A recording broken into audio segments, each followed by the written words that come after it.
तो देखो जो स्मार्ट बेटा ETF है ना, वो आपके लिए बहुत अच्छा हो सकता है। सबसे पहले ये जो ETF पॉपुलर इसीलिए है क्योंकि ये आपको फिल्टर फैसिलिटी देता है। इसका जो मेन हाईलाइट पॉइंट है वो है फिल्टर। ये आपको फिल्टर की फैसिलिटी प्रोवाइड कर देता है।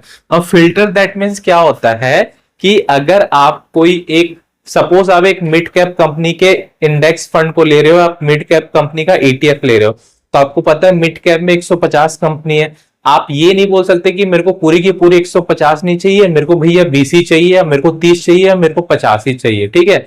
या आप ये नहीं बोल सकते कि मुझे लार्ज कैप की ही 10 कंपनी चाहिए, मिड कैप की नहीं चाहिए। तो ये फिल्ट्रेशन का आपको बेनिफिट मिल जाता है स्मार्ट बेटा में। इसमें जो 3 जनरली पॉपुलर है ना, वो है आपका एक मोमेंटम, बताता हूं अभी थोड़ी देर में क्या होता है। एक है मोमेंटम, दूसरा होता है लो वोलाटाइल, और तीसरा है डिविडेंड। ठीक है, बहुत सारे, बट मैं ये बेसिक कॉमन जो है वो बता रहा हूं।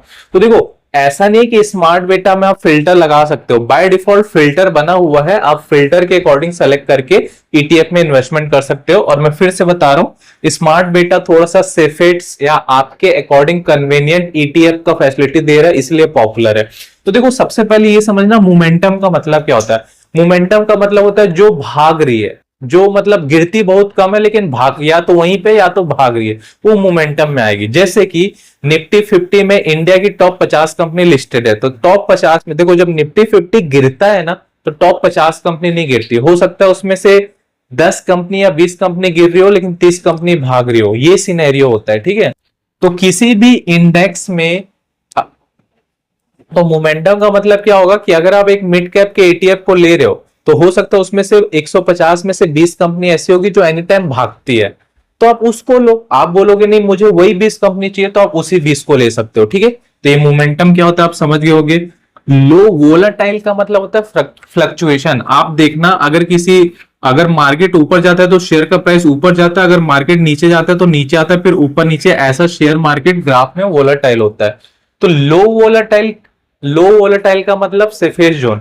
High volatile market generally trader को पसंद होता है क्योंकि वो बहुत अच्छा प्रॉफिट बनाते हैं। तो लो वोलाटाइल जिसमें लार्ज कैप कंपनी आएगी। आप एक सिंपल सी बात बताना, रिलायंस के एक शेयर का प्राइस 3000 से 3300 चल रहा है, अगर रिलायंस का शेयर प्राइस डबल होना है तो वो क्या पॉसिबल है क्या कि एक दिन में, एक महीने में हो जाए? नहीं पॉसिबल है, क्योंकि रिलायंस इतनी बड़ी मार्केट कैप लेके बैठी हुई है, उसको डबल होने में भी उतना बड़ा लगेगा। बट एक जो स्मॉल कैप कंपनी है जो 2000-4000 करोड़ की है, वो रातों रात या एक दिन में भी डबल हो सकती है। तो इसीलिए लोग क्या करते हैं, लार्ज कैप कंपनी में इन्वेस्टमेंट करना चाहते हैं। इसका फायदा क्या होता है कि अगर मार्केट क्रैश हो गया या गिर गया, ठीक है, तो ये जो लो वोलाटाइल के स्टॉक या ETF है ना, इनको कोई फर्क नहीं पड़ेगा, ये हिल जरूर जाएंगे लेकिन गिरेंगे नहीं। तो ये बेनिफिट होता है लो वोलाटाइल का। और डिविडेंड तो आप जान ही रहे हो, ठीक है। अगर कंपनी अपना प्रॉफिट कमाती है तो अपने प्रॉफिट का कुछ % आपको डिविडेंड के रूप में देती है, वो डिविडेंड तो आप चाहो तो डिविडेंड से रिलेटेड ETF में भी इन्वेस्टमेंट कर सकते हो। तो इस चीज के लिए फेमस है स्मार्ट बेटा ETF।